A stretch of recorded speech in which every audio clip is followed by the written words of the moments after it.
महाविद्यालयातून पुढील शिक्षणासाठी प्रवेशाची प्रक्रिया पूर्ण करून घरी परतणाऱ्या 20 वर्षीय विद्यार्थिनीचा काही क्षणांतच भीषण अपघातात मृत्यू झाला। या घटनेने बारामती तालुक्यात हळहळ व्यक्त होत आहे। नमस्कार, आपण पाहत आहात अलर्ट महाराष्ट्र न्यूज। बारामती तालुक्यातील मोरगाव सुपे मार्गावर शुक्रवारी सायंकाळी एक दुर्दैवी अपघात घडला। या अपघातात हर्षदा जनार्दन खैरे या 20 वर्षीय विद्यार्थिनीचा जागीच मृत्यू झाला। माहितीनुसार हर्षदाने मेकॅनिकल डिप्लोमाचे शिक्षण पूर्ण केले होते। पुढील पदवी शिक्षणाच्या प्रवेशासाठी ती आपल्या मैत्रिणीसोबत महाविद्यालयात आली होती। प्रवेशासंदर्भातील काम पूर्ण करून दोघी दुचाकीवरून आपल्या गावी निघाल्या। दरम्यान पाठीमागून भरधाव वेगाने आलेल्या ट्रकने त्यांच्या दुचाकीला जोरदार धडक दिली। धडकेचा जोर इतका होता की दोघीही रस्त्यावर फेकल्या गेल्या।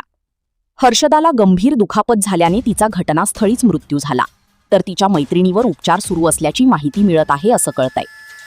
अपघातानंतर स्थानिक नागरिकांनी तातडीने मदत केली। सुपे पोलीस घटनास्थळी दाखल होत पंचनामा केला आणि मृतदेह शवविच्छेदनासाठी पाठवण्यात आला।